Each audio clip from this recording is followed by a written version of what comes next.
and welcome. My name is Grant MacKenzie, and I am a commercial excellence enabler.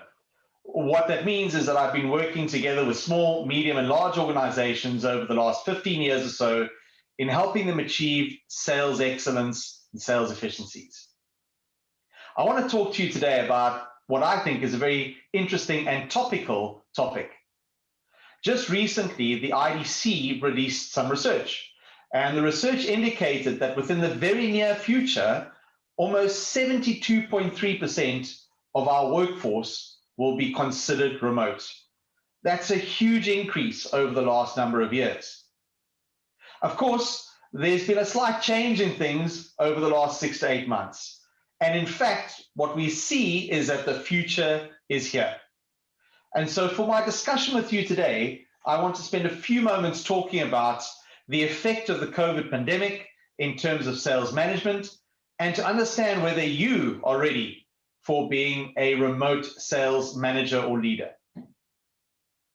So in the last 15 years in my engagements with different companies, I've really found 2 insights around remote management that I would like to share with you.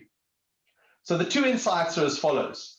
The first thing that really successful organizations do when they encounter remote management is to do what I call managing by exception.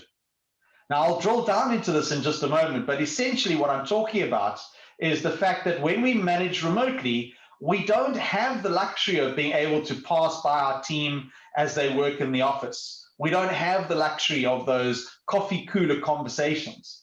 And so because of that, we have to start picking and choosing how we manage. Which resources are we going to manage? How are we going to manage those resources? How do we ensure that we're able to inspect the right things, to look for exceptions that help us focus in different areas of our business? So I'll talk to you about the 3 things that I think are critical from a manage by exception perspective in just a moment. The second thing that other great companies do when it comes to being effective from a remote sales management perspective is think very carefully about what I call a cadence. You might think of this as a rhythm of the business, a steady rhythm of the business. What this is all about is making sure that we have the right structures in place to manage those lines of communications.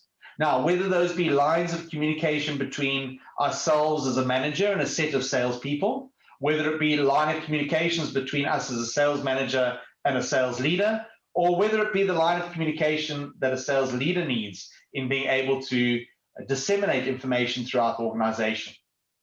And what's critical in terms of this rhythm of the business is that it's exactly that. It's a steady rhythm. And so I'll talk to you a little later about what we mean by that rhythm and some of the key critical success factors in setting that up. But let's go back to the first discussion that I wanted to have with you, this concept of managing by exception. And there's 3 pillars that I want you to think about during our discussion today when it comes to this thought of managing by exception. The first thing that we need to manage by exception is our people. And when we think of our people, what I'm really referring to here is how do I decide where I put my effort in terms of being able to change what I refer to as the performance curve within our sales teams. The second thing I'm going to talk to you about today in terms of managing by exception is to think about the hundreds of opportunities that we engage in. How do I know which opportunities to look at? And how can I use our sales process to really help me be able to inspect by exception, which allows me to focus my energies and focus my efforts around those opportunities that are most important. And then last but not least, if we have the right people, we're looking at the right opportunities, ultimately we need to manage our business. And managing the business means people.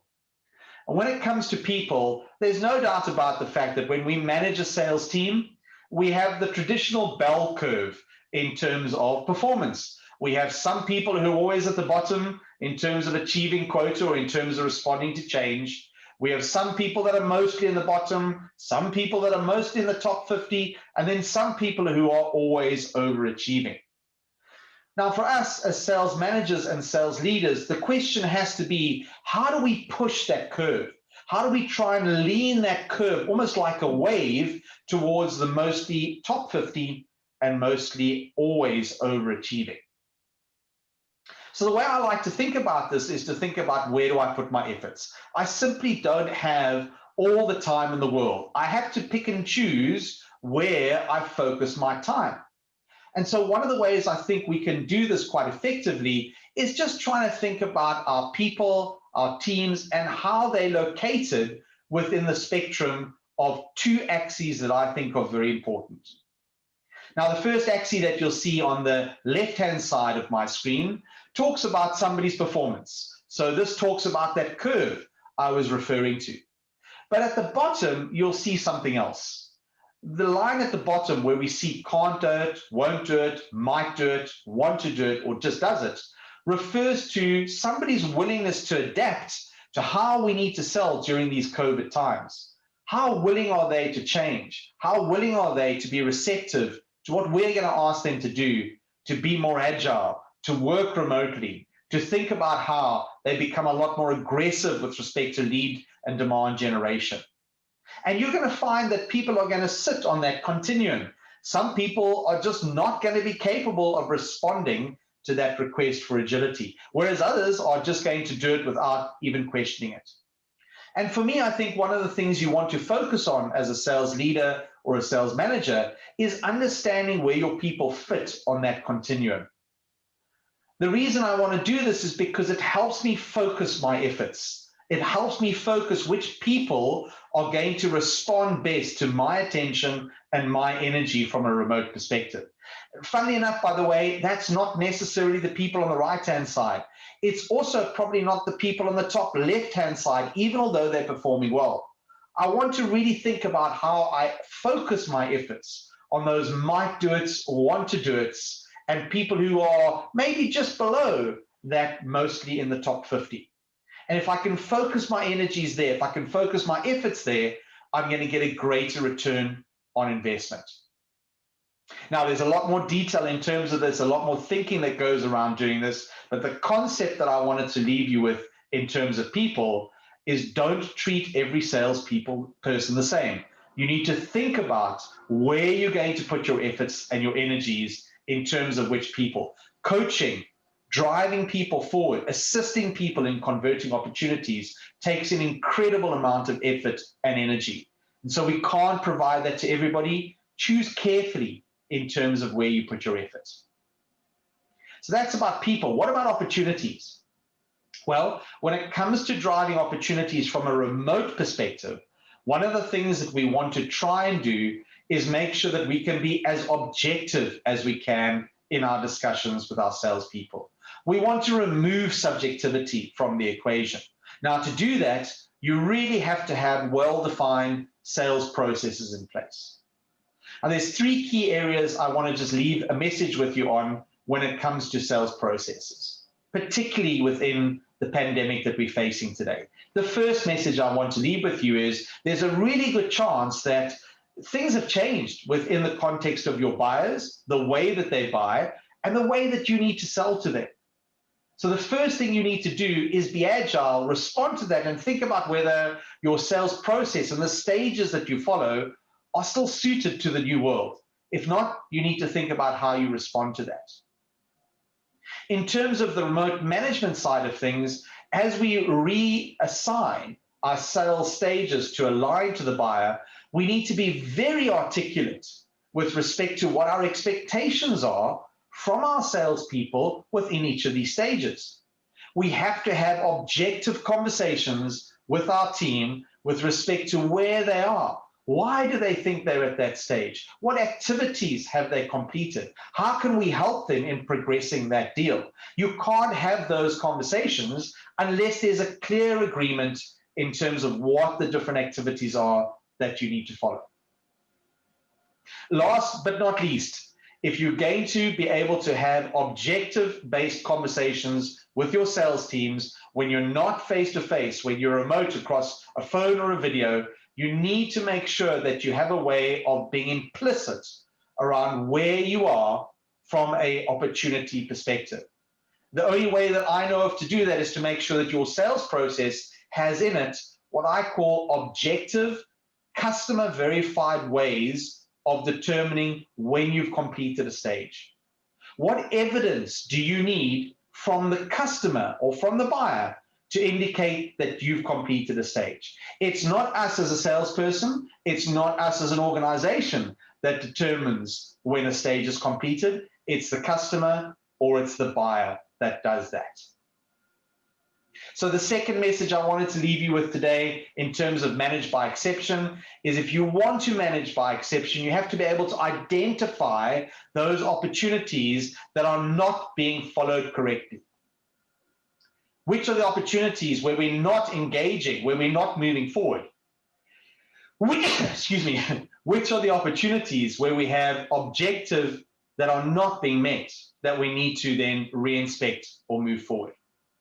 So manage by exception you can only do if there's agreement between yourselves and your salespeople in terms of how you look at opportunities in the sales process. The third message I wanted to leave you with today with respect to manage by exception is then start to think about your pipeline. You know, if everything's going right from a people perspective, if your opportunities are now more objective, we can start thinking about what does that mean with respect to the conversations I want to have with my teams around pipeline. And I would say the first thing to do is to make sure that we're all sharing a common nomenclature, that we're sharing common methodologies and understanding of different terms in the business.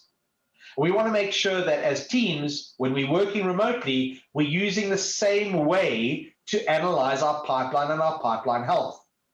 And the way I've always worked with organizations in terms of looking at pipeline health, and in particular in times when they deal with remote workforces, is to really think of 4 key pillars.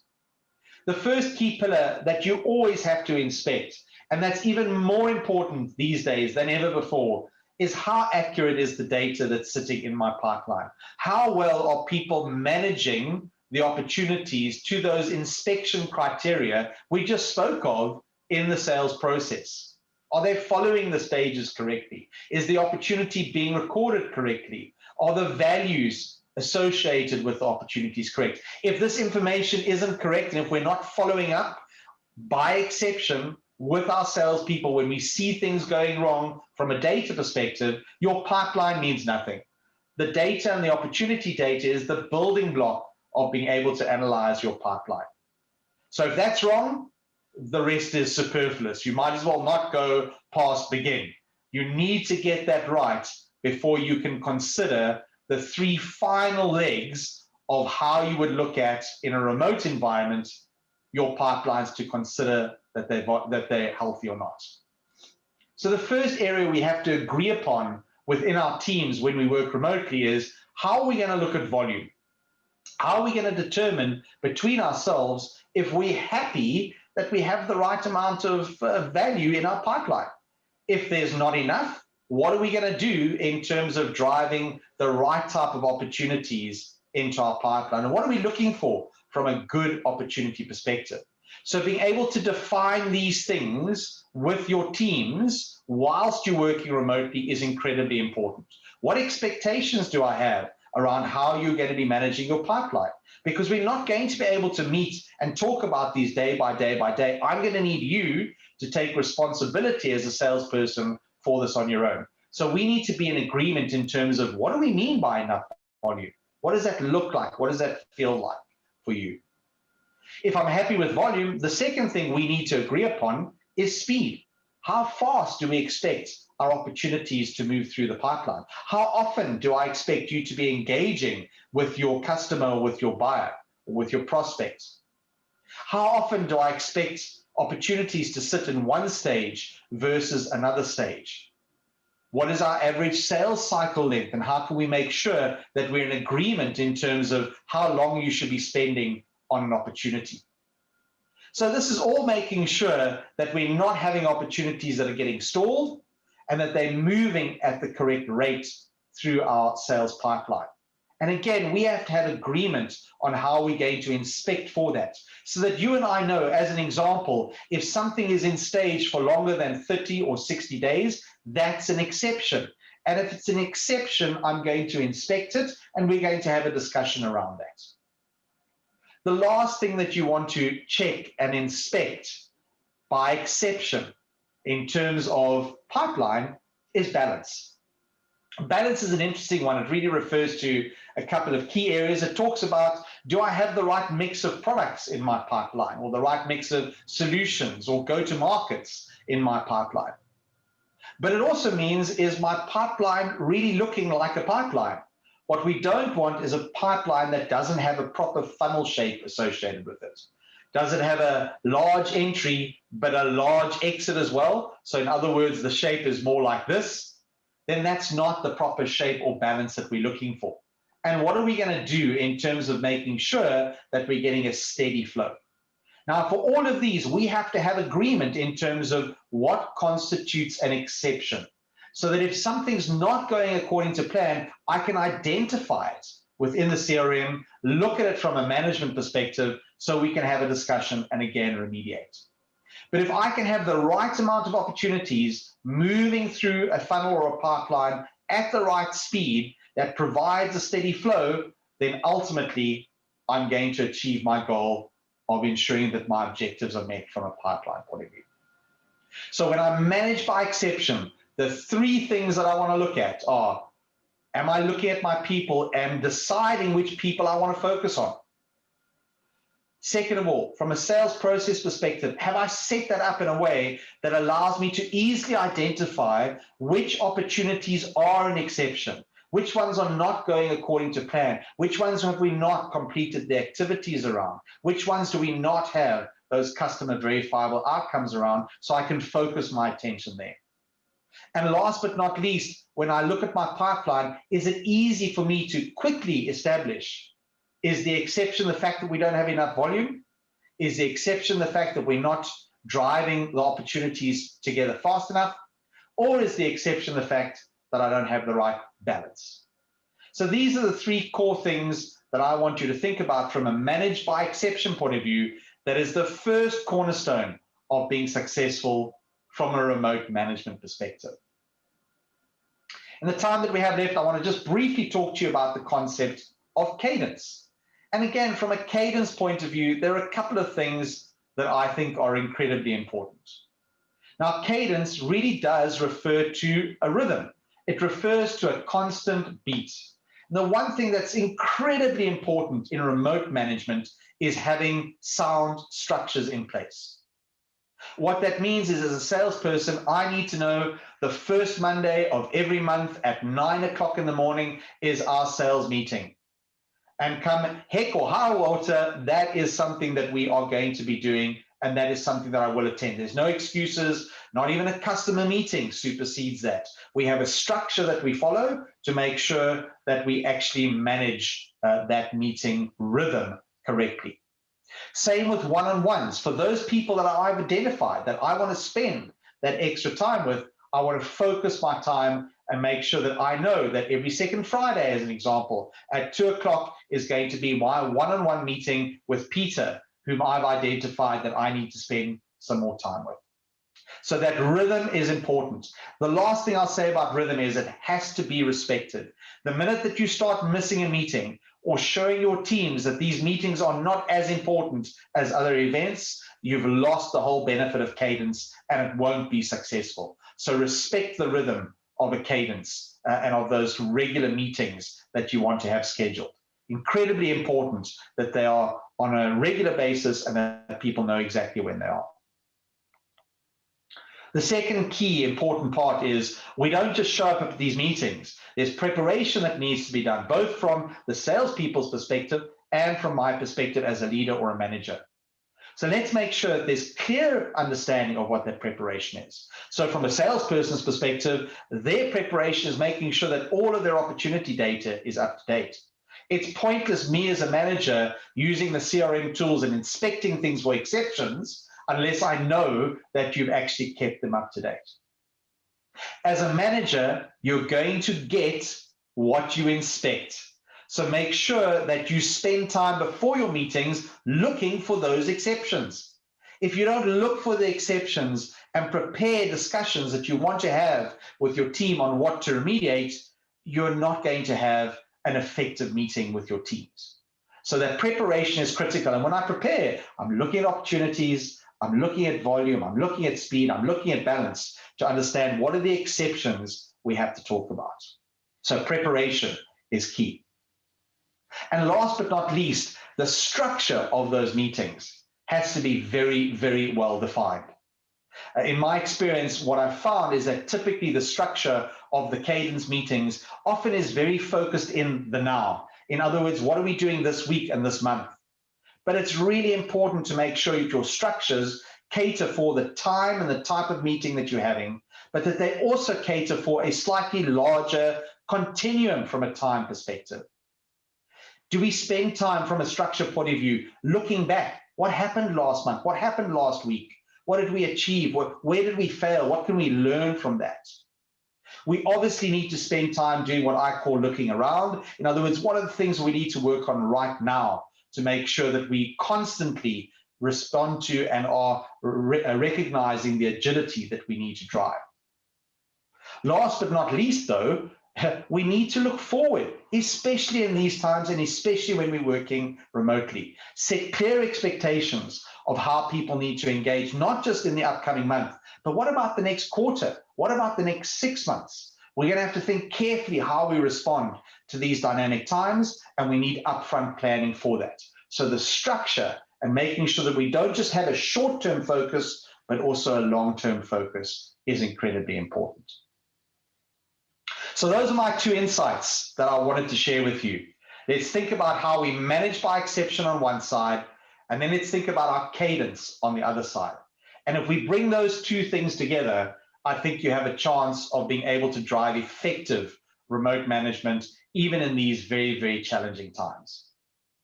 So I want to thank you for your time. I look forward to engaging with you hopefully later in a roundtable conversation, or maybe even on a one-to-one basis if time permits.